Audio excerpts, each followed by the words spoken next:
Hola, en esta clase vamos a ver qué son las propiedades parciales molares y cómo se calculan.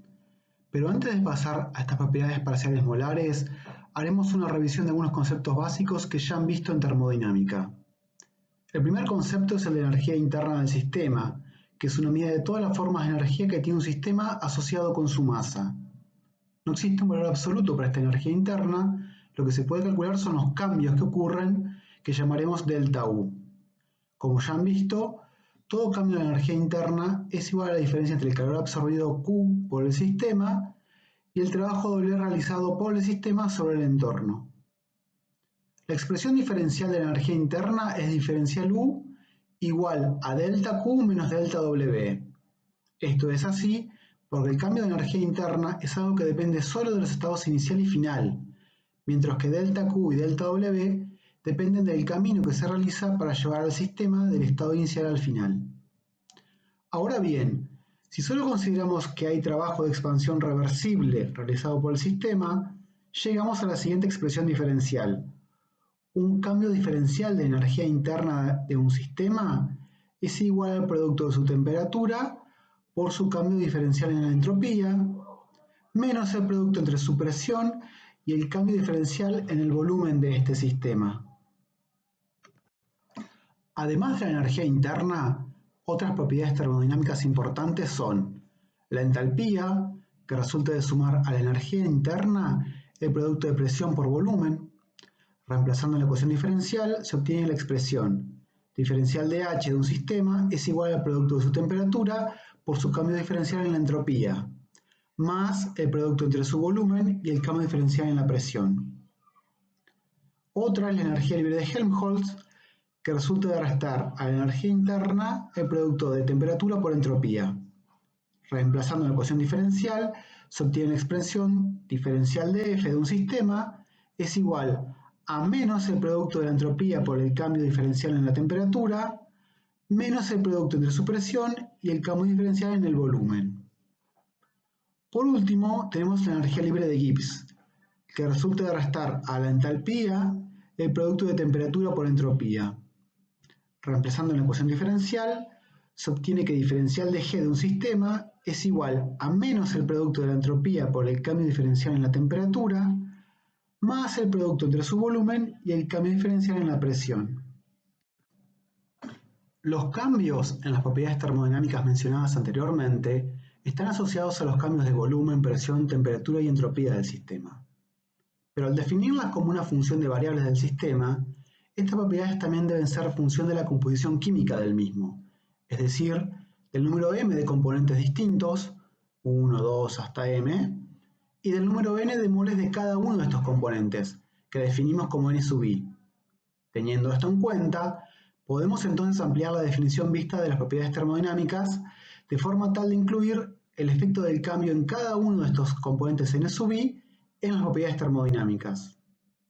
Así, el diferencial de energía interna es igual al producto de la temperatura por el diferencial de entropía, menos el producto entre su presión y el cambio diferencial en el volumen de este sistema, más la sumatoria de 1 hasta m de los cambios diferenciales de energía interna respecto de un cambio diferencial en el número de moles del componente I, a entropía, volumen y número de moles de los otros componentes constantes, multiplicado por el cambio diferencial en el número de moles del componente I.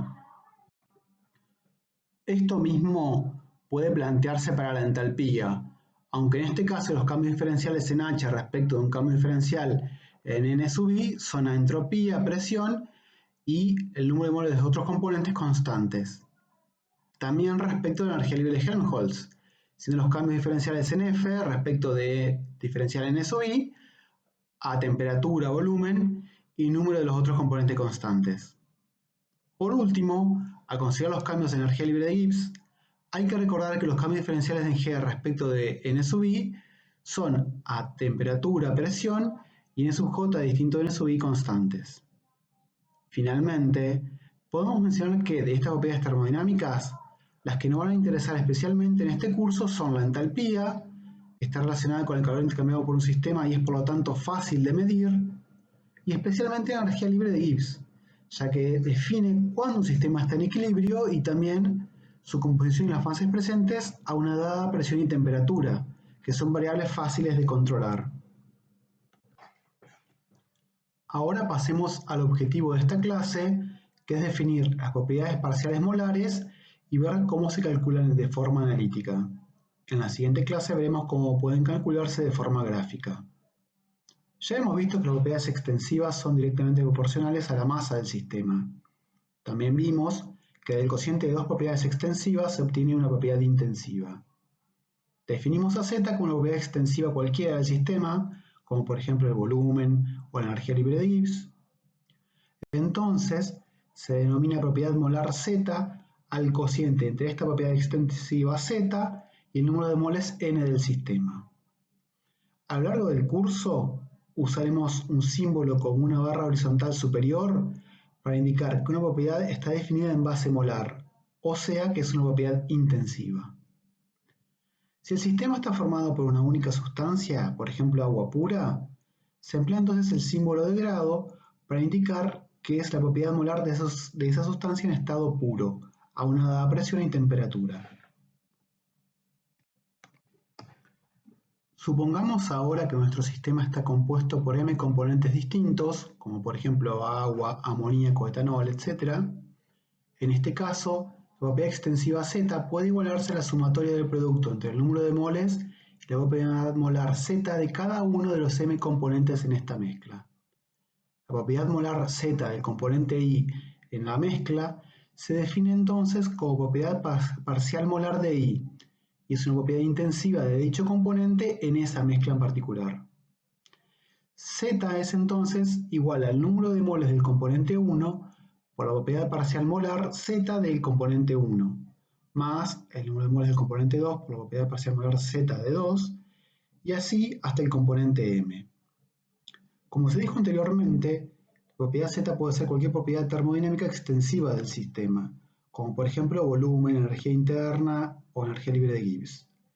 Cada una de estas propiedades estará definida para un sistema con m componentes distintos si se conocen la temperatura, la presión y el número de moles n de cada uno de estos m componentes. Por lo tanto, podemos escribir de forma general a Z como una función de la temperatura, la presión, de N1, N2 y así hasta N sub m.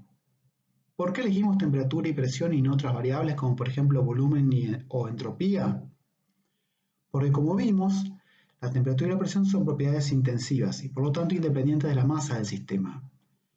Además son variables fáciles de medir y controlar, y su variación está directamente relacionada con la variación en la energía libre de Gibbs, que como vimos es lo que determina la condición de equilibrio para un dado sistema.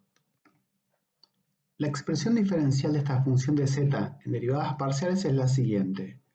Diferencial de z es igual a la derivada de z respecto de t a presión y n sub i constantes, más la derivada de z respecto de la presión a temperatura y n sub i constantes, más la sumatoria de 1 hasta m de la derivada de z respecto de n sub i a temperatura, presión y n sub j distinto de i constantes.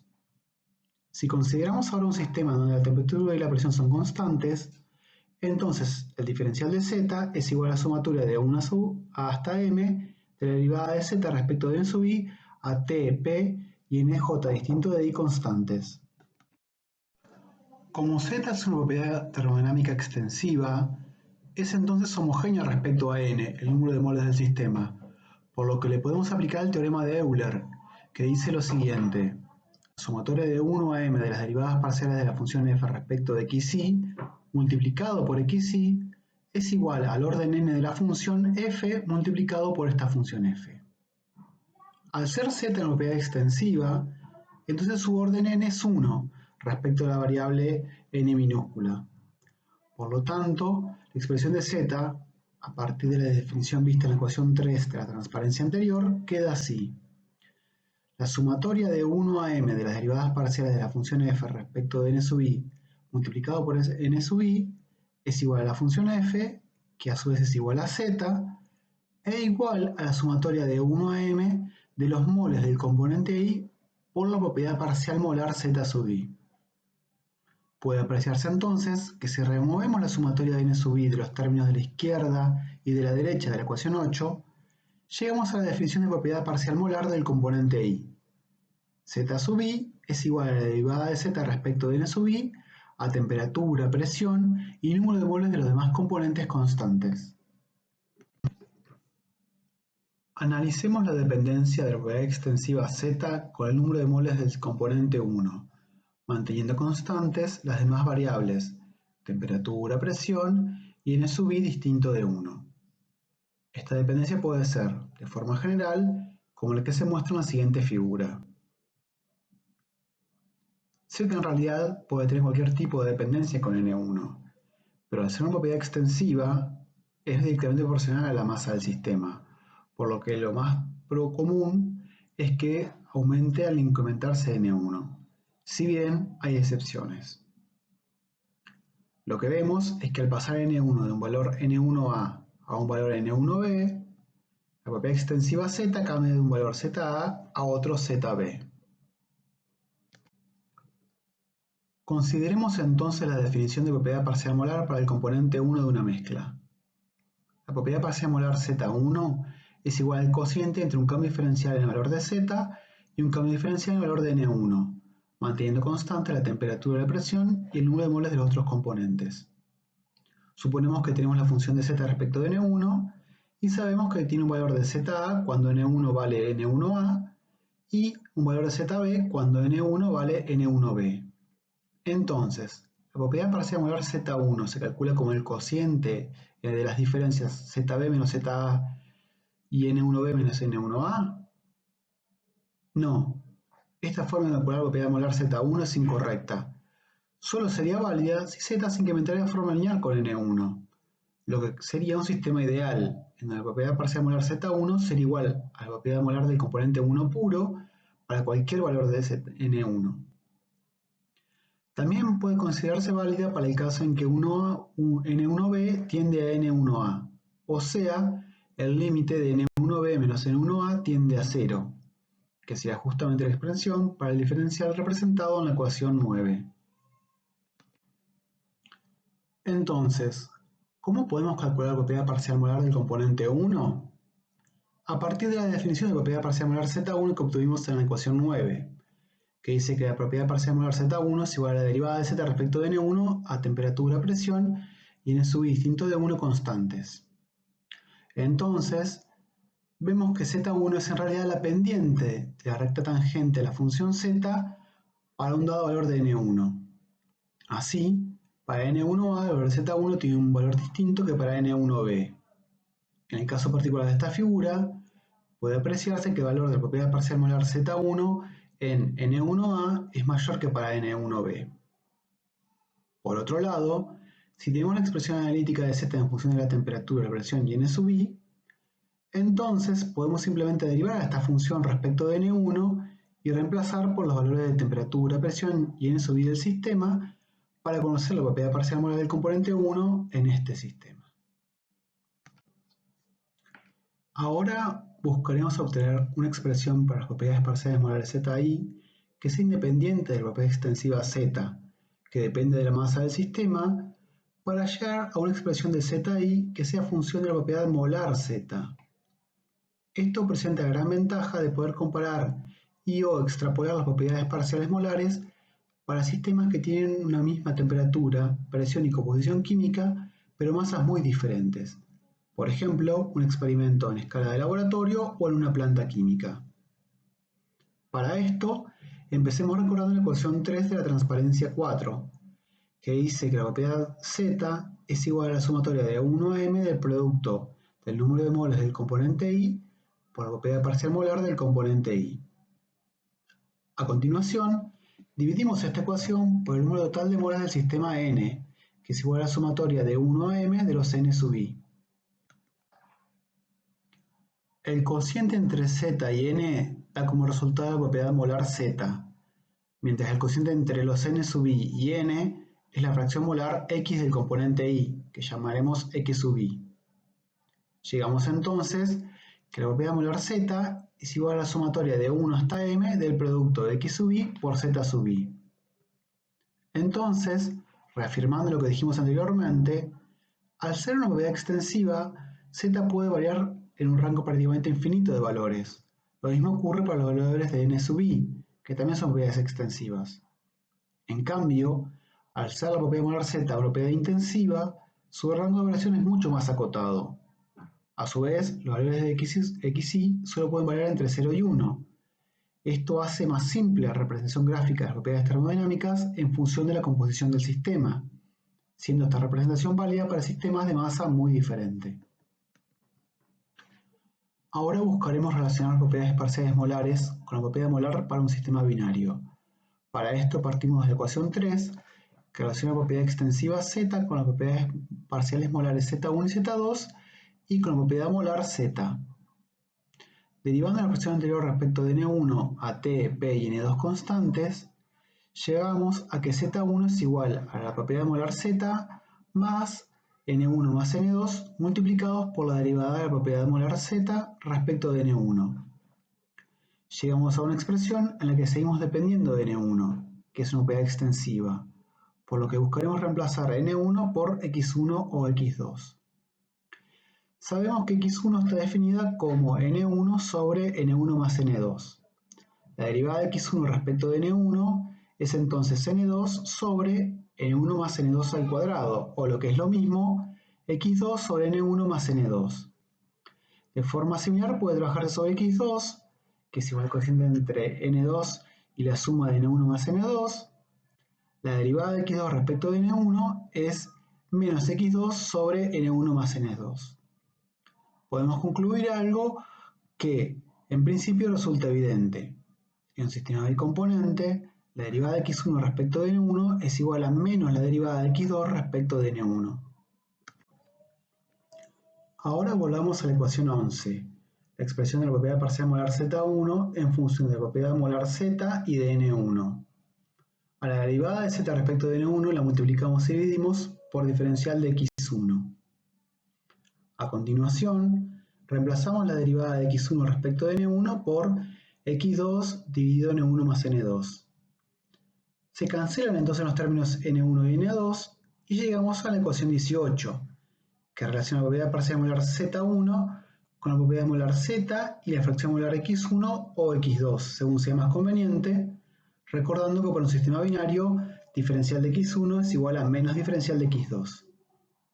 De forma equivalente, se llega a las expresiones para la propiedad parcial molar z2. Esta forma de obtener las propiedades parciales molares z1 y z2 a partir de la propiedad molar z y de la fracción molar se conoce como regla de la tangente. A partir de la ecuación de la propiedad molar z respecto de x1, se traza una recta tangente a un dado valor de x1. Donde esta recta corte el eje de ordenadas en x1 igual 0 y x2 igual 1, obtendremos el valor de la propiedad molar z2. Y donde esta recta corte el eje de ordenadas en x1 igual 1 y x2 igual 0, tendremos el valor de la propiedad parcial molar z1. De esta forma concluimos esta clase en donde vimos la definición de propiedades parciales molares y la fórmula de cálculo a partir de su resolución analítica. Es decir, si tenemos la expresión de la propiedad molar z respecto de x1, podemos calcular las propiedades parciales molares de todos los componentes. La resolución gráfica la veremos en la siguiente clase.